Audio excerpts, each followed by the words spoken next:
Are you tired of spending hours trying to market your music and making social media posts and getting no traction? Are you tired of uploading a reel you spent days on only for it to get 13 likes?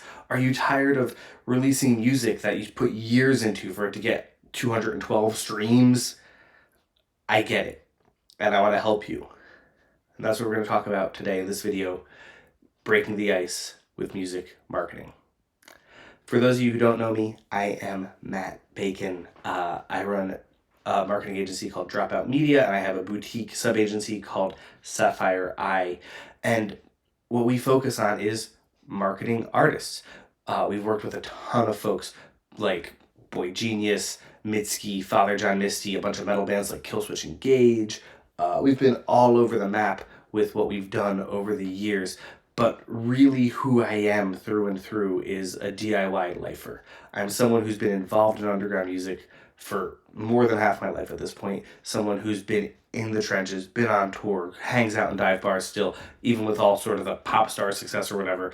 And that is who I am. That is what I care about. And I wanted to create something that documented how to take the lessons from DIY and use that to market your music in a way that feels sustainable and real and actionable. My epiphany with really understanding music marketing came when I started to post Bacon Spits, my 5 time a day music marketing videos that I run that really get people, that break down, core aspects of how this works. I'm sure that most people watching this video came here from the Bacon Spits channel, so I don't need to explain it to you. My epiphany from this came because I used to post pictures that looked like this. Me and my cat having a great time. His name is Jim. He lives with my parents now. But I wasn't really posting things that tied into my expertise, that tied into the thing I was trying to promote, that, the music marketing services. And the epiphany came when I started creating Bacon Spits, when I put on the mask of becoming Internet Cigar Man. And what I realized is the fundamental truth of marketing is you want to ask what your audience wants and then give it to them, right? So for me, it was my audience wanted music marketing advice. I gave it to them. For you as an artist, it's going to be, hey, my audience wants the emotional resonance that my songs can deliver. They want to be part of the in-group of my fans and build connections with other people in that community. Cool. You can deliver that. You know what I'm saying? And the more you focus on it that way, the more you focus on what does your audience want and then giving it to them, the more you're going to grow. Before we get too deep into this, I want to knock down a couple false beliefs. The big thing that drives me insane is that social media isn't just for young people. Right? I think everybody likes to say, oh, I'm 32, I'm too old to be on TikTok. It's like, bro, you are not too old to be on TikTok. There are influencers in their 60s and 70s crushing it on TikTok who were never influencers before, mind you. Keep this in mind. That age is not an excuse. In fact, you should be able to use that maturity to kind of do this even better. The second big thing is you do not need ads to succeed. Anyone who tells you that music is a completely pay-to-play game is lying to you, okay? Ads are fuel on the fire, but they cannot create demand. We're going to talk about that a little bit more later, right? Third, the market is not oversaturated. It's very easy to feel overwhelmed. Earlier I said, attention spans aren't getting shorter. There's just more things competing for your attention, right? That being said, the market is not oversaturated with good content. I think if you're someone like me who's an early adopter of music, who's always trying to discover new things, there's an endless supply of exciting music coming out that you're now digging into and you're discovering, right? People are always trying to discover, and then if a record is sticky enough, I don't know, the new Nina Geraci record, for example, right? People start to go, oh, okay. And that's how the word of mouth starts to spread, along with a clear reflection of the emotions behind the music, like we've been talking about, and sort of the community that music reflects. Super valuable. And finally, you can't post too much. You can't overwhelm your audience. I think the classic example of this is Kiss. I own Kiss air guitar strings. You can buy them at the Kiss casino, golf cart thing in Vegas, mini golf in Vegas. You can't overwhelm your audience. People are like, oh, well, if I post too much, I'll be annoying. I post 5 times a day, and I've been growing by about 100 followers a day at minimum for like a year and a half now. It's fine.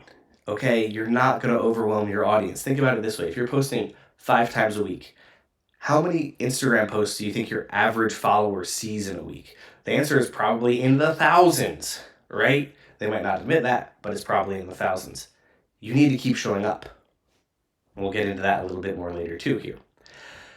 There's 3 secrets to creating value and creating this value strategy. The first thing is understanding how to create valuable content. Obviously, how do we get people engaged? The second big piece is that production quality is not the key. It's very easy to get caught up in like, oh, we need a fancy videographer. Rah, rah, rah. Some of my favorite artists, and we'll look at this a little bit later, are not doing high production stuff.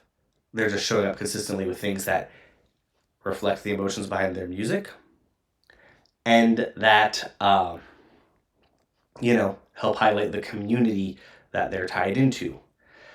And then finally, in our biggest section, we're going to talk about how to get people to pay attention. All you need to do this is a value strategy. And what this means is I'm going to help you understand how to create meaningful content that people actually want to engage with. And then we're going to use that to start to blow up your music project to help you go, okay, here's what gets people engaged and gets them talking. How do we move that forward? And then how are we going to use community building to become a focal point of the scene and become someone who isn't just able to promote their own thing, but lift up the people around them, which is in so many ways the most important part of this entire talk, right? And what we're not going to do today is worry too much about the nitty gritty. This is not a video where it's going to be like, here's the exact granular ways to optimize Meta Studio ads or whatever, right? This is not what I'm thinking about.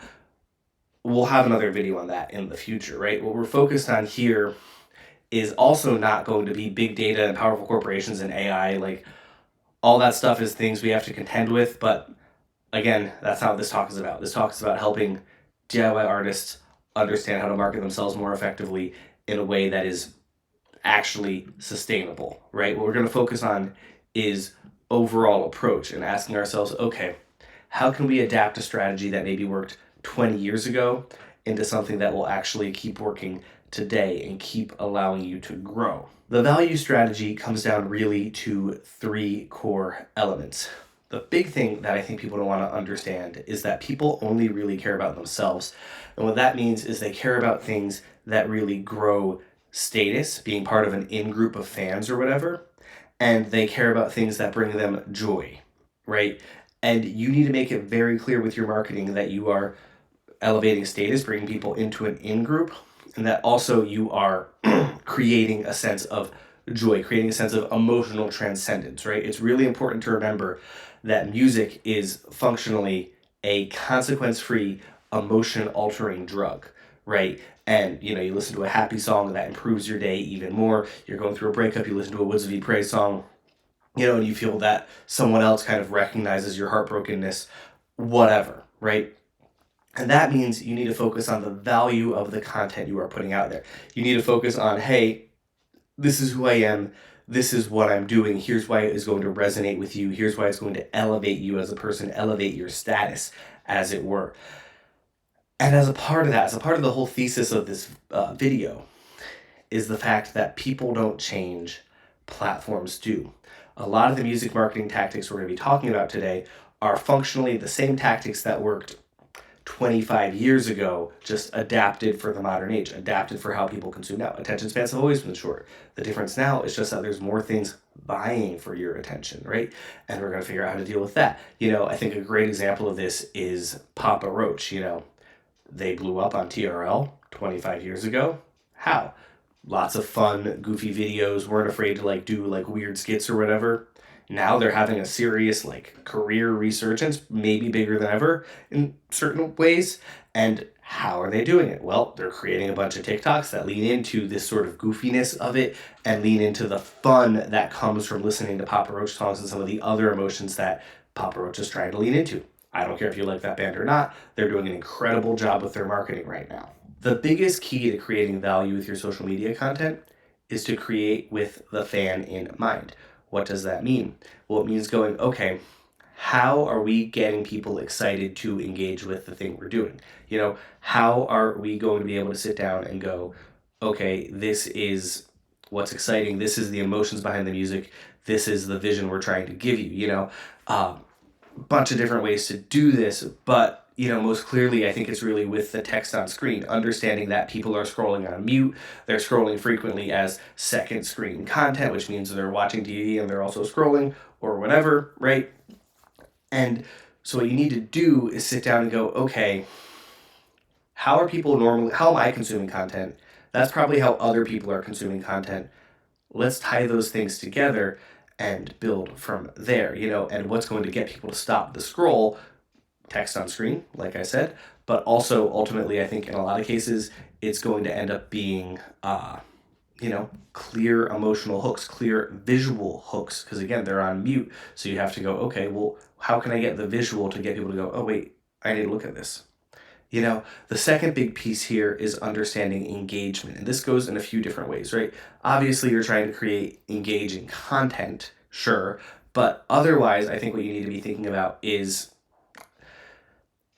how, am I replying to every comment? Am I replying to every DM? Those initial people showing up are the people who care about you the most. So you need to be showing them the most love, right? But it goes the other way too. You need to go, how am I engaging with other people in my niche? One of the most effective strategies to market your music is almost always going to be commenting on 100 posts a day on your platform of choice on other relevant artists in your space. And you literally do this on TikTok by just going on your For You and scrolling until you hit a band that sounds like you and dropping a comment. On Instagram, you search up a few relevant keywords like your genre plus the current month and year. You'll find some relevant content, start commenting, and you're starting to reach out. People are going to go, oh, who the heck's this person? Check them out. And if you're posting cool content, you're going to get a follow. You're going to get engagement back. That was literally how I got to my first 10,000 Instagram followers. That's how I blow up quite a few accounts for weird things just because we were commenting en masse. That was what mattered, right? When it comes to figuring out how to create valuable content, though, I think there's very little that's more valuable than mimicking other artists. One of my favorite examples that I always use is Bridge City Sinners. You can go look at their Reels feed and be like, oh, okay, this video got, 50,000 views or whatever. Why? This video didn't do nearly as good. What made that not do as good? Can I create something that looks like this that might be able to get that engagement, right? I think so often we need to be digging into what's already working and then using that to build. But of course, you have to do it in a way that feels authentic, that feels true to you, that says, okay, here's who I am, this is what I'm doing, but also this is the format that is working within my genre, within my particular space. How do I bring that into my kind of personal idiom, if you will? The second big piece of this talk is that production quality is not the key. Lo-fi works. Very frequently, you will see artists get a lot of traction just with cool videos that are well-shot live videos with a little bit of color editing, whatever, but it works. They put some good text on screen. They have the studio audio with a good hook. Now people are engaging. Shockingly, you can make amazing music videos that way just out of filming your live videos, right? That's just one way lo-fi works. Lip sync videos too. I think a lot of times people think that lip sync videos, which are really just mini music videos, if we're being honest, are like these huge production value things. And it can be that way if that's really what you want to do and how that's going to be part of your art. But you can also have highly effective lip sync videos just by performing your song in different environments. The band All in Your Head is an incredible example of this, where they do stuff like this. They're just performing their song out in public, kind of being normal, and yet it crushes because it's just so cool and unexpected without being high production value, right? Because they're focusing on the hooks of their songs, they're focusing on the vibes, they have a particular look. I think the filter they're using kind of helps highlight the brightness of the music. All those things tie together to make it relatively easy to create something cool. Again, think about how people consume content on mute, frequently second screens, frequently not like a super active consumption thing. How do you get people to kind of tie in that way? I think for me, the other big piece was always going, okay, what are your points of recognizability? I think that's what Jesse Cannon calls it. For me, it's always been the cigar, the long hair, the really beautiful eyes. But like what it does is people are scrolling and they're like, oh right, I know who this person is. And that matters a lot more than production quality. You know, RJ Passon, another great example of this with the neon guitars. Fred Durst with the hat. Slash with the hat. You know, it doesn't have to be a hat, although I guess apparently hats are kind of like part of the code. But yeah, these things will help you cut through that noise. And kind of tied into this is always this question of, you know, quality versus quantity. And the thing is, you don't get better unless you're creating a lot. And that means sometimes creating when you don't want to create. You know, I posted a video once where I looked like this. And I always feel embarrassed in this part of the talk when I point this out because, yeah, whoops, but I'm going to take it away now. And the thing is, what happened there? That made you feel a lot more connected to me because I showed you something really embarrassing. I shouldn't constantly be posting embarrassing stuff. That would just be sad. But by having that level of honesty and just focusing on creating over everything else and not making excuses, now I'm able to get to a place where I can do quality stuff, right? Getting to a point where I could make 20-minute long YouTube videos, I think this will probably be my longest YouTube video ever when it's done being edited, was terrifying for me. I've been learning so much and it's so hard. But doing it at scale, forcing myself to shoot all these bacon spits, making myself start to shoot these YouTube videos and one a week no matter what. I'm shooting this one at my grandparents' house. That's allowing me to unlock quality, right? Tied into this argument, people will say like, oh, when I post once a week, it gets 200 likes. When I post 5 times a week, it gets only 50 likes a post. Do the math. 250 likes total is better than 200 likes total. The amount of impressions matters more. The sense of omnipresence matters more. There's a reason people are creating like AI slop fan accounts. You don't have to do that. I'm just saying there's a reason for it. And the reason for it is that it creates omnipresence. It creates a sense that, oh, this person is always there. Now, the final part of this presentation is getting people to pay attention. And there's a bunch of layers here, right? The big thing to understand is distribution on a few different levels, right? I think the big thing people don't grasp about distribution is it's not just, you know, oh, DistroKid or whatever. It's about going, how am I engaging with my community to start to get my content out there? Because one of the biggest things I think that people don't understand is your content is not going to work until you start really engaging with the community. And obviously there's like the commenting strategy I talked about before. It's also just going to shows. It's about being a face who's active in the scene. That stuff really matters. But I think then you go even deeper and you go, okay, well, how do we get in front of a new audience? Well, one of your best strategies there is just doing collaborations, because that allows you to tap into somebody else's audience. And that can be a collab on a song. And a really easy way to do that is to just have your song be done already and out, and then get someone to go come in and do like the second verse and the second chorus in their own voice, but take that same melody. Maybe on the chorus you come in and provide some harmonies. That's a very low effort way to start to get like a real connection with people that starts to actually work and starts to actually get people going like, oh, this is cool, and tapping into that secondary audience, you know. But there's other ways to do it too beyond musical, right? Like I love doing giveaways, you know, especially if you can do a giveaway where I put in a shirt and I get 2 other artists to put in a shirt. So now the pot went from like me putting in a $25 shirt to a $75 pot. And now my email list is growing from their signups and their email lists are growing from my signups. Everybody wins. And that's a really cool big piece of what's going on in this whole thing, you know.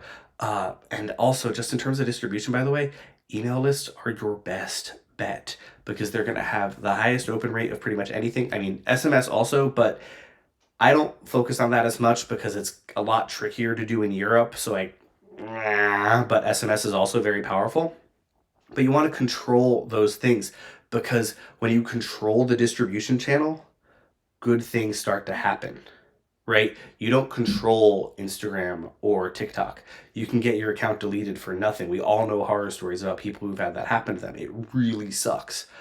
The email list and the SMS list, a lot more safety. That's something you own. Even if you get banned from the MailChimp platform or whatever, there's always someone else you can go work with. So helpful. I also think a big part of like mastering distribution is constantly showing gratitude to the people around you. Be that resharing fan stories, reaching out to fans who are actively talking about you and just saying thank you, but also just the gratitude to the other artists who you're involved with, being like, yo, I'm stoked to be here, because I think we've all met those entitled people who think they deserve to be here and we don't like them. We don't want to be around those people, right? Embrace the gratitude.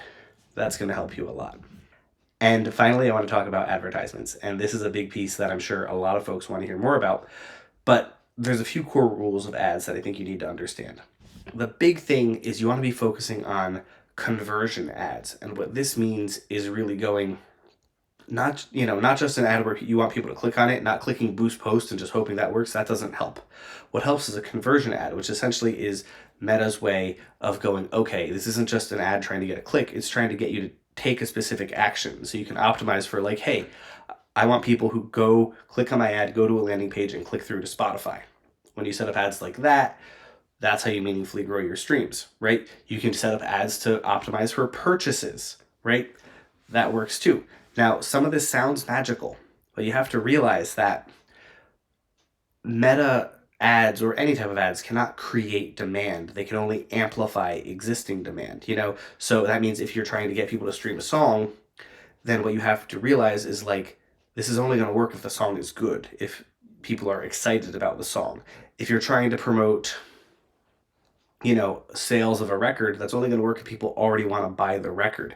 If people are not already excited about buying the record, you're SOL, right? So you have to start by creating demand with a lot of these other tactics we've been talking about, because it's not just going to come out of the blue by spending money, right? You cannot create a music career just by putting $100,000 in on ads.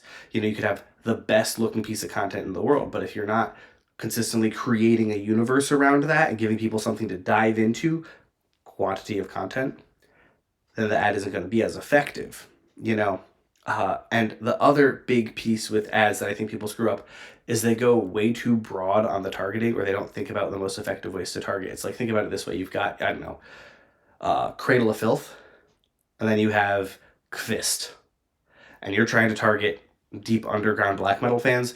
Which of those two do you think makes the most sense to target? It's going to be Kvist.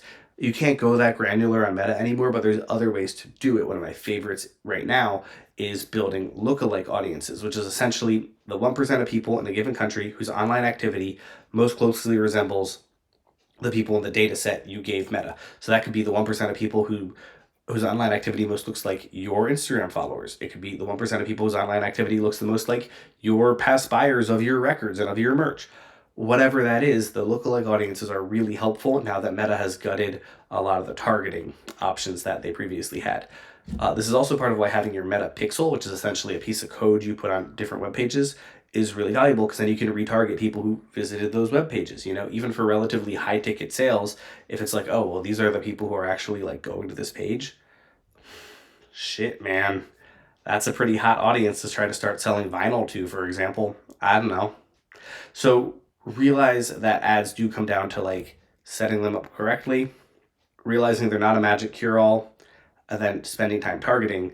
And what that all means is you're going to have to spend a lot of time doing testing. And that's where a lot of people fall down. They think you can just set it and forget it. But even the ads that are crushing for months on end, you have to be going in and testing and tweaking and optimizing every step of the way. Because if you're not, you're wasting money. And Meta does not care. Google Ads does not care. Now, I know this might have felt a little bit like a fire hose of information. I know I threw a lot at you all at once. But does this seem doable to you?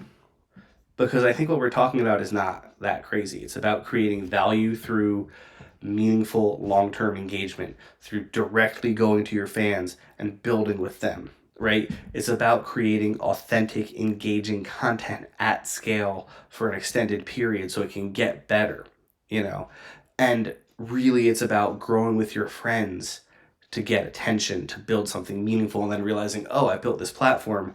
Now I can use it to help lift up the people around me. It's not crazy. Yeah, there's some technical skills you have to learn along the way, but that's what YouTube is for. Anyway, now you have a choice. You can keep screaming into the void. You can keep spending months writing songs that no one streams, hours creating reels that no one watches, and just have a thing that nobody cares about. Or you can become an artist who meaningfully connects with their fans. You can become an artist who says, hey, I understand that music is a consequence for your emotion altering drug. Here's how it's going to make you feel. I want you to come be a part of a community. Here's how to do that. And by leaning into that, that's how you get super fans. That's how you build a fan base that people really care about. Anyway, thank you so much for watching. These YouTube videos are still kind of tricky for me. This talk was actually a version of a talk I normally give at conferences all over the world, and people seem to really like it. So hopefully y'all like it. Drop a comment, follow or subscribe for more, and email matt@dropoutmedia.net for private consultation.